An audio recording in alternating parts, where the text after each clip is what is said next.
Is there a place in time where logic breaks down and wonderment begins? Could that be somewhere at some time along an infinite line between the reasonable and the highly unlikely? Join us on a journey into the improbable. Makeshift Stories presents Episode 316, Builder of Monsters. Read by Stephen Peterson. Opening and closing theme by Matthew Erdman. Somewhere and sometime, revenge might cut both ways.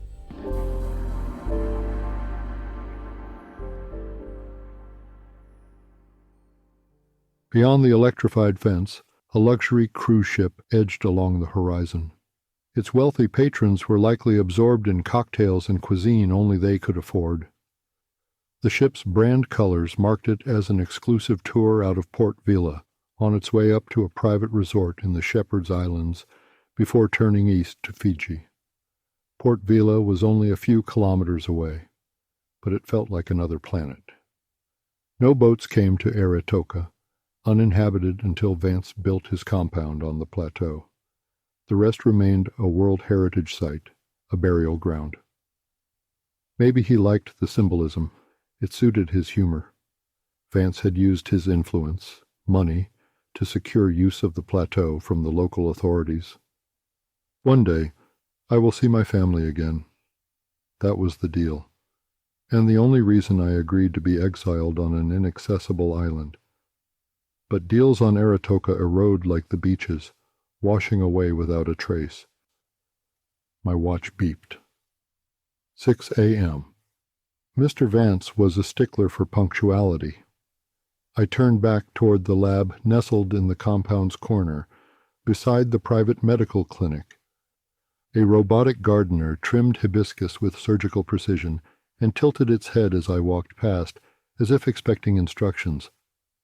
Its movements were more human than I'd programmed. Had it improved without me? Vance's first demand had been an army of robotic servants to maintain his facility. He didn't trust people, especially laborers and service staff. The fewer, the better. Even as the world's top roboticist, I couldn't build everything Vance wanted, so I trained remote staff, but still spent every night fixing their code.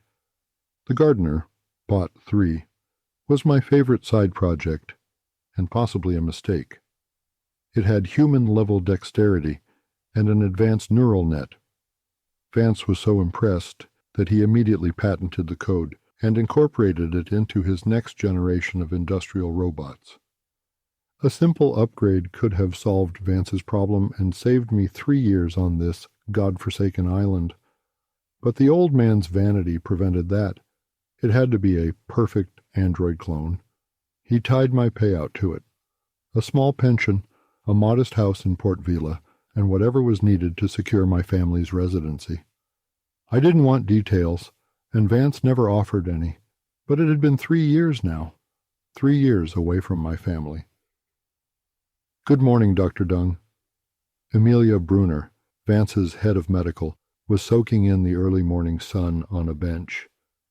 I could smell cigarette smoke. She tried to keep the habit secret, but privacy here was an illusion.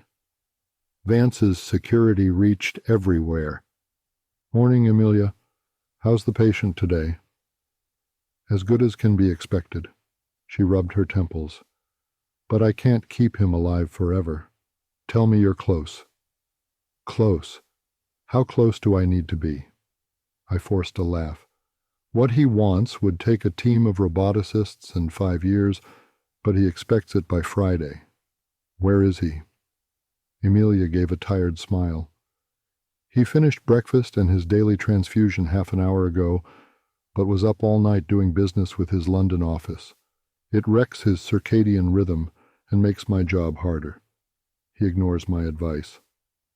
Just keep me alive until Sebit finishes my damn android, he says, then keeps abusing his body. He's waiting for you in the lab. I think he's working on a new list of changes. Great, I sighed. Thanks for the heads up. Sucks to be you, Amelia said, half laughing. Gotta get some sleep while I can. She stood up and left.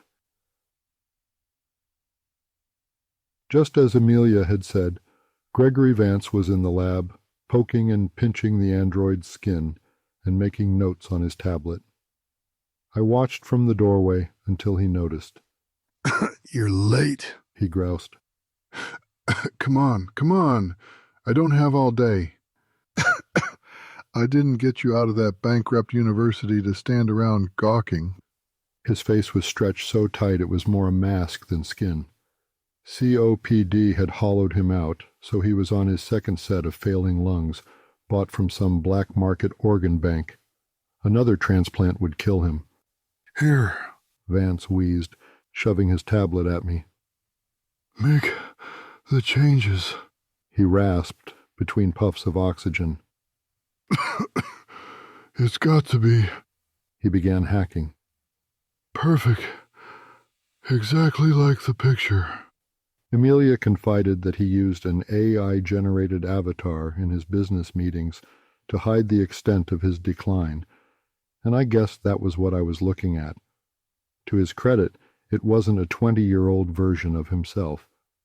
Instead, the picture showed a healthy 50-something Vance, a man at the height of his wealth and power.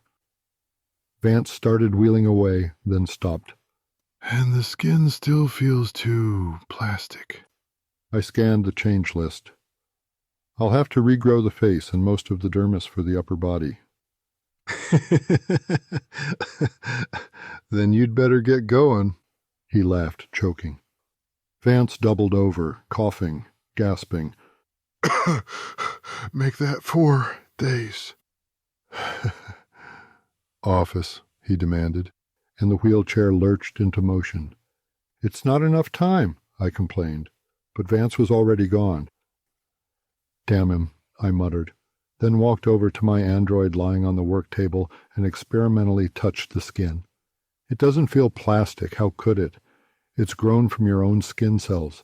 It's your skin, old man." My best work, and Vance owned the patent. Maybe I had already given up too much. But Vance was the only one who had the means to reunite my family. I looked at the change list, sighed, then put on a coffee. Sleep was already off the schedule. "He's on oxygen 24/7 now. He wants the transfer this afternoon," Amelia explained. Judging from the bags under her eyes and empty coffee cups scattered around the infirmary, her last couple of days hadn't been any better than mine. "What did he promise you?" Amelia's eyes widened. "We're not supposed to discuss the details of our contracts. If I can't upload him, how long? Till he dies? Maybe 4 days, a week at the best. He's not going to know, so what did he offer you?" Amelia curled her long salt and pepper hair with a finger, then laughed awkwardly. "You first." "He's going to get my family out of South Sudan and set them up in Port Vila if you succeed in uploading his mind to that robot you're building." "Android," I corrected automatically. Because of the skin, it technically could be considered a cyborg. "Well, Dr. Frankenstein, he'll set up a trust for my Swiss longevity clinic if I keep him alive long enough to make the transfer. Are you ready?" I rubbed my hands across my stubble. "The quantum neural net has been finished for weeks, but he keeps making changes to the appearance, so the new skin needs a few more days before I can apply it. You've got to 4 p.m. I'll accompany him to your lab, then my job's done. Once the old man signs off, I'll be on a boat to Port Vila, then back to Switzerland." "Thanks," I cursed. "You could have kept him alive for another week and given me time to finish." "Not my decision. He wants a safety margin." Precisely at 4, Vance, in his robotic wheelchair, with Amelia trailing behind, burst into the lab. "Time to earn your keep, Dr. Deng," Vance growled through his oxygen mask. "Where's the android?" "Maybe we should get you hooked up first," I suggested. "Dr. Brunner said you were concerned about leaving a safety buffer for the transfer." I glanced at her for support. Amelia, avoiding my eyes, put her tablet in front of Vance. If you can sign off, Mr. Vance. He pushed it off his lap. It hit the floor with a clatter. The android, Dr. Deng, he demanded. Amelia glared at me as she picked it up. I couldn't really blame her. She wanted her bonus as much as I did. At least she would be getting hers. Mine? Well, technically, I had lived up to my contract, but Vance might not see it that way. It's over here. I drew back the curtain to the transfer station. Vance rolled over and scrutinized the android. Where are the changes I gave you? He demanded. The new skin is still growing. As I've explained, it would take at least a week. It's only been 2 days. I told you to do it faster. Vance began coughing. More oxygen. I can't breathe. It's on maximum. Amelia began pushing the wheelchair to the transfer station. No, I'm not transferring into that thing. Vance tried to lift his hand, then began gagging. More oxy. Finished or not, if you want to survive, the transfer has to happen now. Amelia plunged a syringe into his arm. A mild sedative, she explained. I came prepared. Connect him up. But you didn't get him to sign off, I pointed out. He'll have to do it after he's transferred. We're running out of time. Amelia helped me position the scanner over his head and hook his body to the machines that would keep it alive, at least until his lungs finally gave out. It's not a direct transfer, I explained. The machine will make a map of every neuron in his head, then hold that pattern in a quantum computer, while the robot's neuronet is optimized to receive it. The mapping takes only 30 minutes. The download depends on several factors. There's no point in waiting. I'll let you know when it's done. Fine, I'll go pack. Amelia left me alone in the lab with Vance's body and the inert look-alike android. The old man's hands relaxed, and a small thumb drive fell into his lap. I picked it up and examined the thing. The drive was still warm from his touch. It had no markings or indication of what it was for or why he had been holding it. All the lights on the transfer machines were green. I had time. Curious, I plugged the drive into the lab's desktop terminal. There was only one file. I told myself I was opening it to confirm he had no further instructions for me, but that was a lie. Damn you. My hands shook as I read. It was a copy of a memo directing Vance's personal secretary to terminate Amelia and me following the transfer, successful or otherwise, claiming neither of us had fully met the terms of our contracts. Rage tightened my jaw, but what could I do? Mapping complete, the scanner chimed. Vance's body went slack, and the heart monitor squealed. Turn the alarm off, I directed. The lab went silent. Outside, Bot 3 clipped the grass. The answer was right there. I'll show you, I growled, opened a new window, and directed the gardener to enter the lab. It took minutes to hook the machine up to the transfer station. Another 10 to alter the software to target the gardener's neural net. It had been the prototype for Vance's android. Thanks for nothing. I clicked run, tears blurring my vision. 48 hours to configure the new target and complete download. I let out a breath and wiped my eyes. What next? I hadn't thought it through. Footsteps echoed in the hall outside. I pulled the sheet off Vance's android and threw it over Bot 3. The door opened. I got an alert that Vance's heart had stopped. Amelia rushed into the room and checked her patient's pulse. Confirming time of physical death as 4:47 p.m., she dictated to a tablet she was carrying. Still have to dot the I's, she explained. I want to do everything by the book. Don't want to give the old coot a reason not to honor my severance agreement. How'd the scan go? Fine. There were no problems. Vance's mind is in the quantum computer. Good. Then I can remove his body. Did you know he wants it cryogenically preserved? Just in case. She rolled her eyes. Better get it to the freezer. My contract says I only have 30 minutes. Taking remote control of the wheelchair, Amelia bumped into the sheet covering the gardener bot, and it began to slide off. My heart jumped a beat as I stepped in front of the wheelchair. Careful, I warned. That's the backup neural pattern storage unit. He insisted on one at the last second. I haven't had time to secure it properly. Okay. Amelia eyed me suspiciously, then backed the wheelchair up and carefully maneuvered it around me. How long before he's up and going in that thing? She nodded at the android. 2 days. Thought you said only a few hours. That was a guess. The cybernetic brain needs more adaptation than I anticipated. Well, maybe you can focus on growing that new skin. If you can get it on that thing before he wakes up in it, perhaps he'll sign off on both packages. She gave me a wan smile.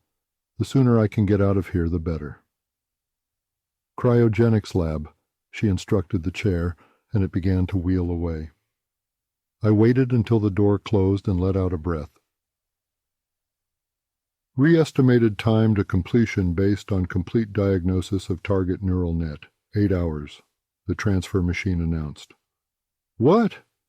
I ran to the terminal and checked the progress. I had less than 8 hours to come up with a plan. A full moon was rising over the island of Afade in the east when I stepped back to examine my handiwork.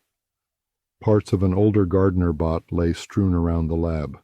A plastic box containing its simplistic neural net now clung to the chest of its advanced cousin.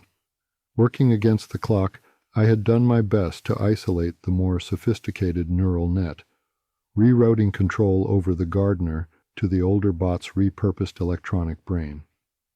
Still, I couldn't cut the power, sensor feeds, or the primary serial port. Vance had been a tech bro back in the day, making his fortune in industrial and domestic robotics. The old geezer hadn't touched code in decades, but I had to be careful. Anger had already blinded me to the consequences of transferring Vance's consciousness into the advanced gardener. He would have had access to communications and mobility and could have told the world what I had done. No, he deserved a prison. Let him see the world, but never touch it. He'd spend his days cutting grass, clipping shrubs, sweeping walks. There was something poetic about a man who had made his billions putting so many out of work, relegated to menial, unpaid labor. Commencing download, the transfer machine reported. A progress bar began to crawl across the lab's terminal. I paced, running through the modifications I had made. Had there been time, I would have modeled them and run scenarios to ensure I covered all the possible escape routes, rather than relying on instinct and intuition. The progress bar disappeared. Transfer complete. Initiating. The system confirmed. The kludged bot stirred, cameras swiveling, pausing on the android, still in its cradle, waiting for a mind to be downloaded. Then they focused on me.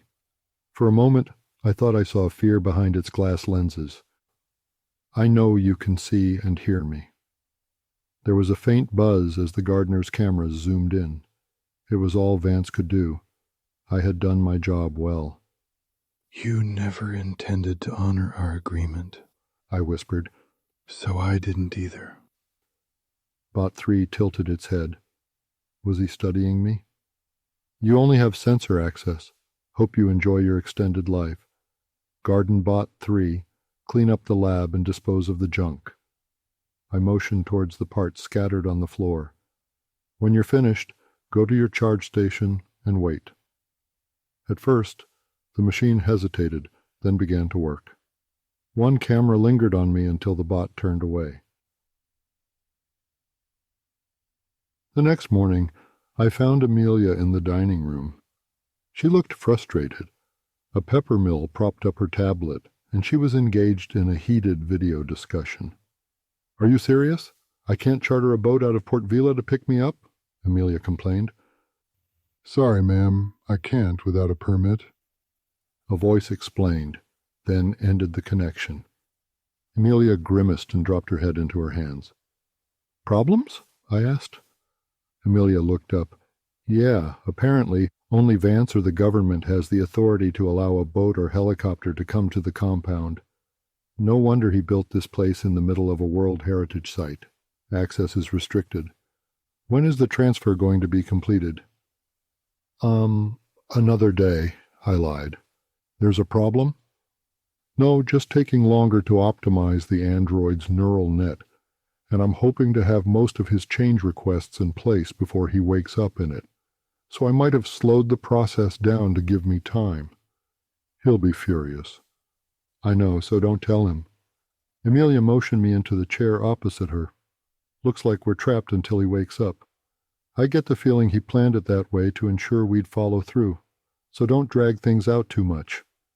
You realize Vance won't consider our contracts complete until everything is done to his liking. And that includes the last-minute mods to the android's appearance, I reminded her, considering whether to tell her that the old coot had no intention of honoring our agreements when I noticed movement outside. What's wrong? Amelia asked. I told the new gardening bot to stay in the charging shed. It's out there ripping up flowers. Excuse me. Bot 3, stop! I yelled. The thing was in the middle of shredding a particularly lush and rare hibiscus. It froze, swiveling toward me on its treads, then dropped the remains of the plant to the ground. Both cameras focused on me. I sensed that it wanted to run me down. It jerked twice, then froze. You're just getting paranoid, I muttered.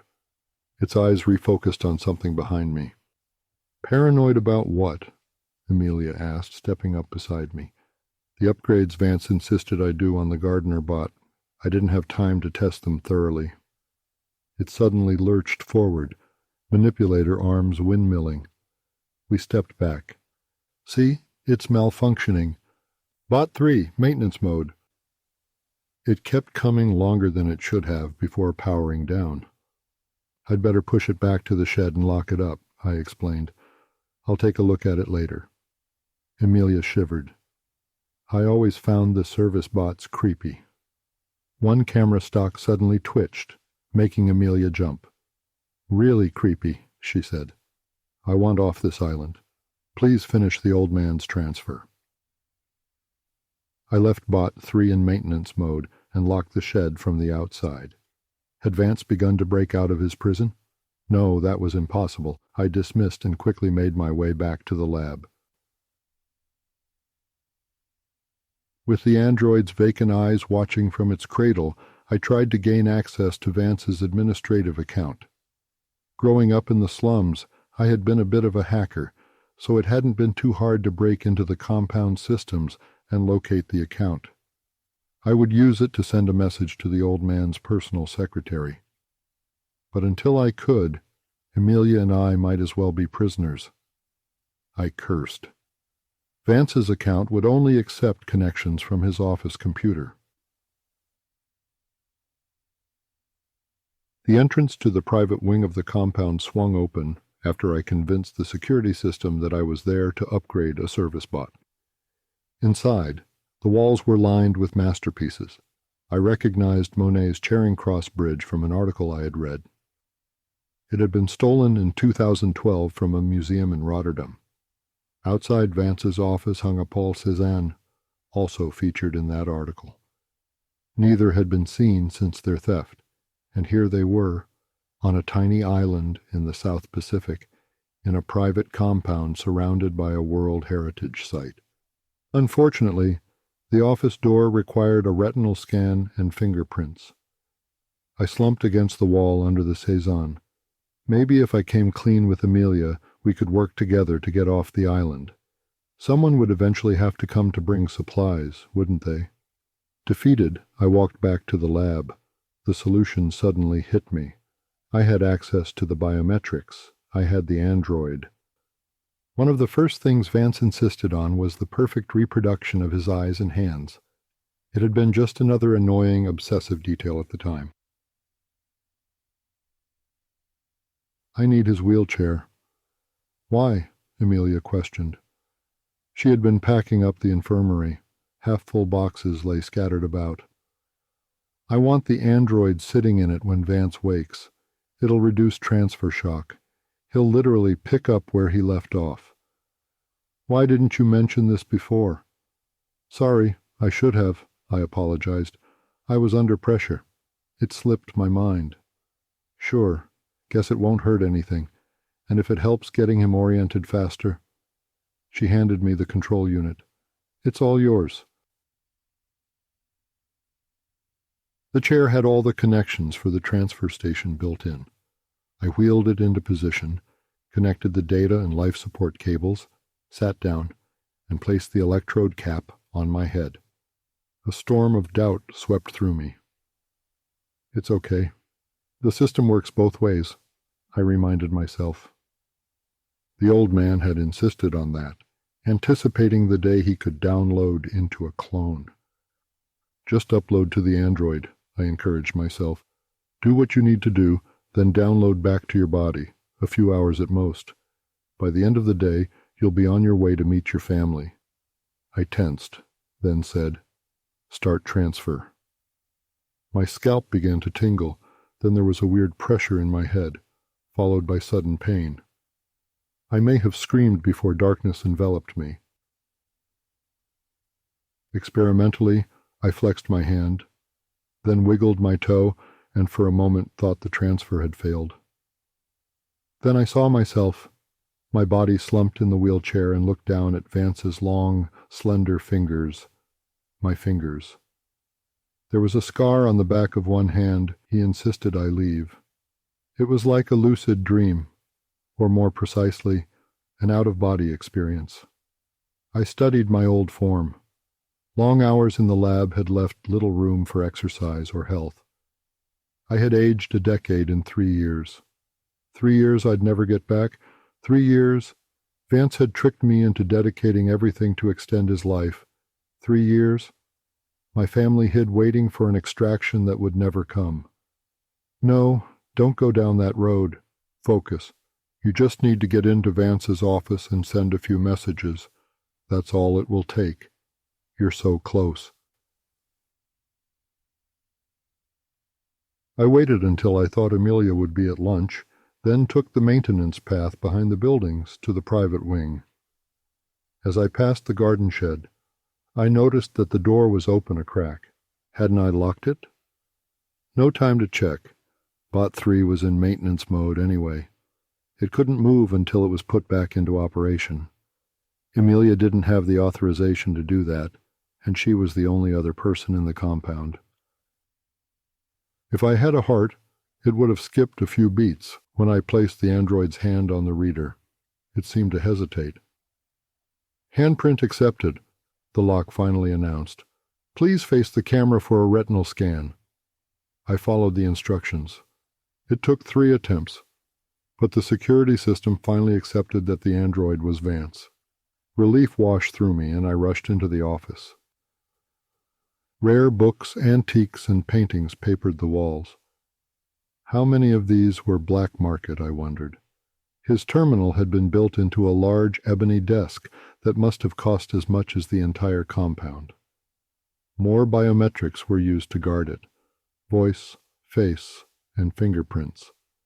Finally, the screen flickered on, and I went to work.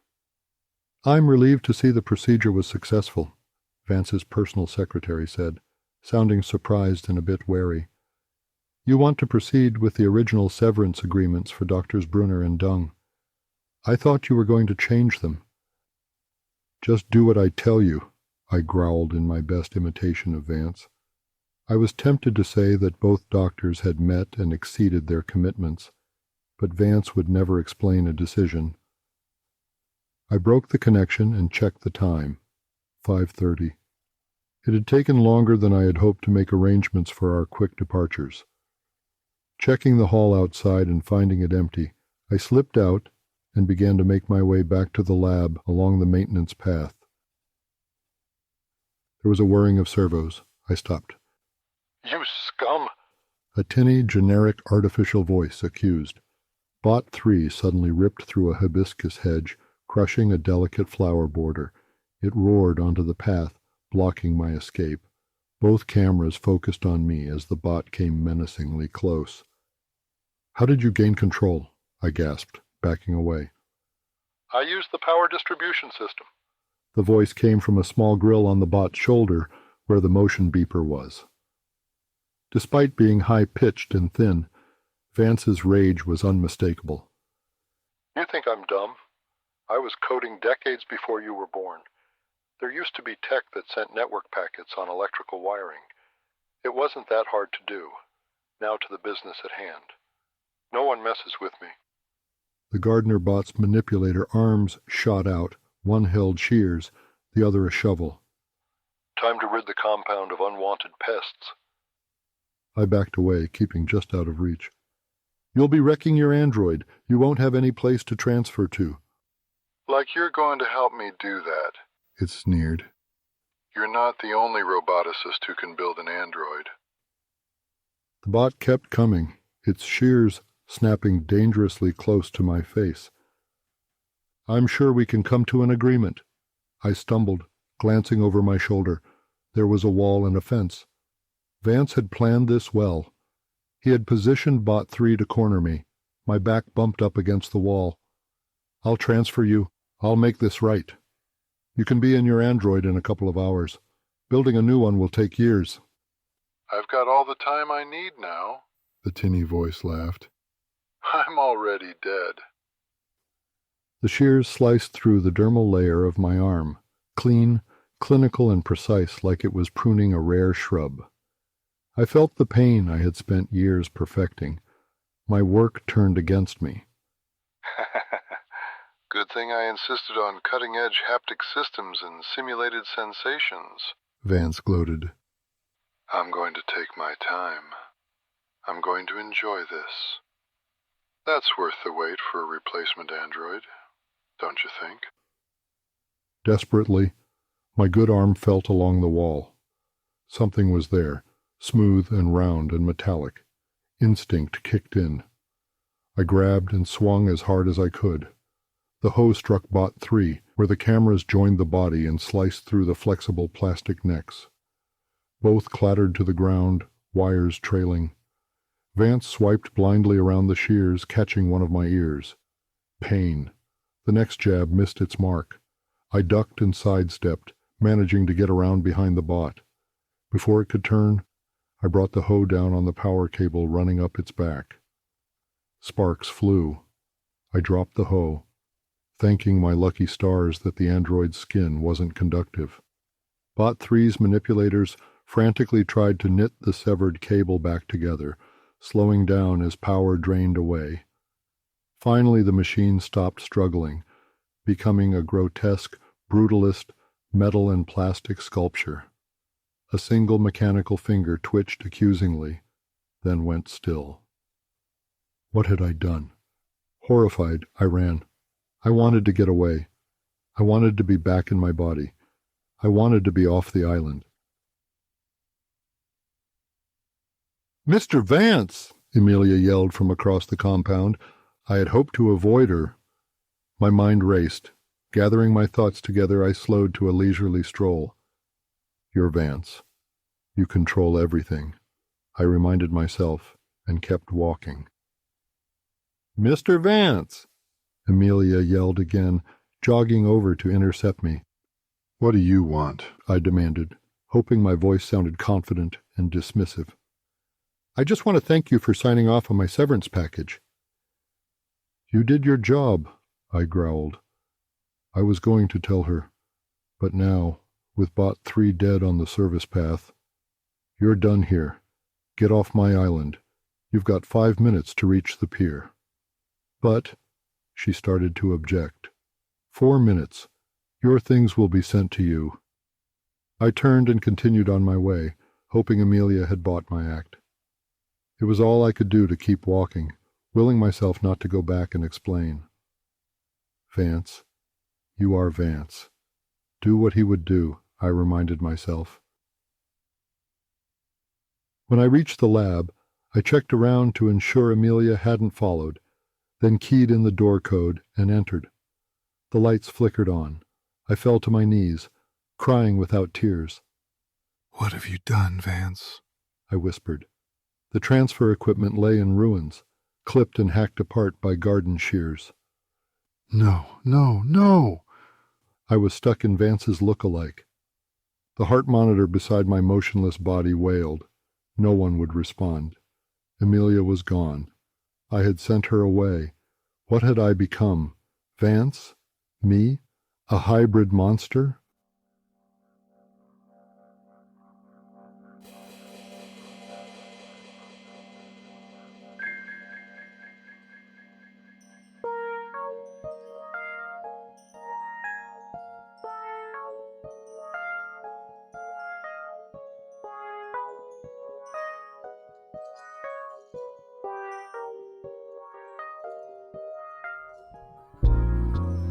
If you enjoyed this story, please share it with your friends or leave a rating and review on your favorite podcast platform. Your support helps new listeners find us and keeps the podcast going. If you'd like to connect with us, please email makeshiftstories@gmail.com or visit our website at makeshiftstories.com. Makeshift Stories is released in the first week of each month. This month's story was written by Vern Hume, aka Alan V. Hare, and read by Stephen Peterson. Opening and closing themes were composed and recorded by Matthew Erdman. Audio production and editing by Vicata Studios. Makeshift Stories is released under a Creative Commons, non-commercial, attribution, no derivative license.